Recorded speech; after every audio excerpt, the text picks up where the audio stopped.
अस्सलाम वालेकुम दोस्तों, मेरा नाम है Bilal Wajid. Matric to career में खुशामदीद। मैं हूं एक सर्टिफाइड ह्यूमन रिसोर्स प्रोफेशनल और आपका आज का करियर गाइड भी। अगर आप ही ऐसे स्टूडेंट हैं जिनका interest computer, mathematics, physics, statistics या इकोनॉमिक्स में है, या आप प्रोग्राम या लॉजिकल प्रॉब्लम सॉल्विंग में इंटरेस्ट रखते हैं, तो ये फील्ड आपके लिए बेहतरीन फील्ड है दोस्तों। लेकिन इस बात को भी याद रखना होगा कि पाकिस्तान में प्री मेडिकल ग्रुप के बाद बहुत बड़ी तादाद में स्टूडेंट्स आईसीएस की तरफ रुख करते हैं। लेकिन दोस्तों, हमें इस चीज़ को देखना पड़ेगा कि क्या आप ऐसे स्टूडेंट तो नहीं जो प्री मेडिकल में एडमिशन ना होने की वजह से आईसीएस में आना चाह रहे हैं, या सिर्फ कंप्यूटर अच्छा चलाना आता है इस वजह से आईसीएस में आना चाह रहे हैं, या कोई दूसरा आपके इर्द गिर्द आईसीएस को पढ़ रहा इसलिए आप आईसीएस को सिलेक्ट करना चाह रहे हैं। तो दोस्तों, अगर ऐसा कुछ भी है तो आपने हरगिज़ ऐसा नहीं करना। दोस्तों, अक्सर हमें सुनने को मिलता है कि आईसीएस में बहुत ज़्यादा स्कोप है, इस फील्ड में पैसा ही पैसा है।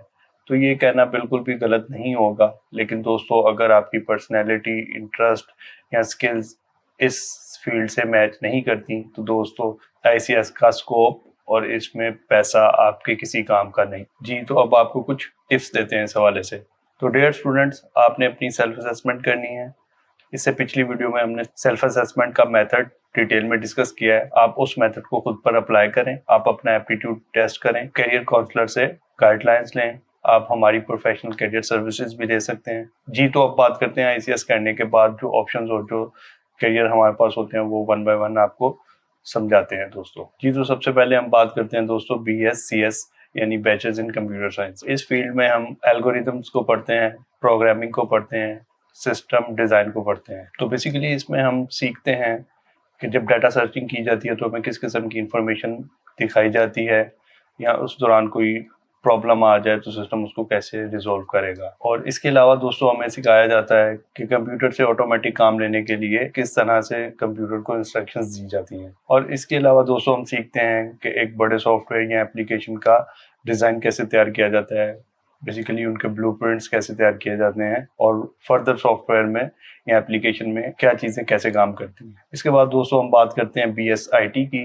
यानी बैचलर्स ऑफ इंफॉर्मेशन टेक्नोलॉजी की। इस फील्ड में हमें सॉफ्टवेयर या एप्लीकेशन के इस्तेमाल के बारे में बताया जाता है और उनकी मैनेजमेंट के बारे में बताया जाता है। और इसके अलावा दोस्तों, हम सीखते हैं कि ज़्यादा कंप्यूटर्स को नेटवर्क की मदद से किस तरह से आपस में कनेक्ट किया जाता है। अगर नेटवर्क में मसला आ जाए, उसकी ट्रबल शूटिंग किस तरह से करनी है, ये हम सीखते हैं। डाटा को सिक्योर कैसे करना है, ये इस फील्ड में सीखा जाता है। हमने वेबसाइट्स या एप्लीकेशंस को किस तरह से बनाना है, ये हम इस फील्ड में सीखते हैं। इसके अलावा हम सीखते हैं कि किसी कंपनी का IT सिस्टम किस तरह से काम करता है। जी, तो इसके बाद बारी आती है आर्टिफिशियल इंटेलिजेंस की, AI की। तो बेसिकली इस फील्ड में हम ऐसी टेक्नोलॉजी के बारे में पढ़ते हैं दोस्तों, जो इंसान की तरह सोचने, समझने और फैसला लेने की सलाहियत रखती है। इसके बाद बारी आती है दोस्तों डाटा साइंसेस की।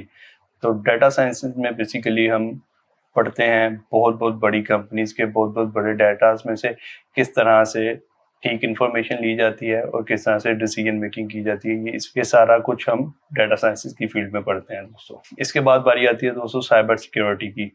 तो इस फील्ड में बेसिकली हम पढ़ते हैं कि हैकर्स से किस तरह से हमने अपने सिस्टम्स को बचाना होता है। जी, तो इसके बाद बारी आती है दोस्तों गेम डेवलपमेंट की, वेबसाइट डेवलपमेंट की या ऐप डेवलपमेंट की। तो बेसिकली इन सब फील्ड्स में हम सीखते हैं कि गेम को, ऐप्स को या वेबसाइट को किस तरह से डिज़ाइन करना है, किस तरह से क्रिएटिव बनाना है और उनकी प्रोग्रामिंग किस तरह से करनी है। तो जी दोस्तों, ये था detailed overview about the fields of ICS. तो जी दोस्तों, बज़ाहिर तो ये फील्ड बहुत ही फैसिनेट करती है, लेकिन दोस्तों उसके साथ साथ ये बहुत ही डायनामिक फील्ड है। इस फील्ड में दोस्तों बहुत जल्दी तब्दीली आती है, बहुत जल्दी जिद्दत आती है। तो अगर हम इस फील्ड में आना चाहते हैं तो हमें अप टू डेट रहना होगा, सेल्फ लर्निंग को अडॉप्ट करना होगा, प्रैक्टिस करते रहना होगा, भी हम इस फील्ड में कामयाब हो सकते हैं।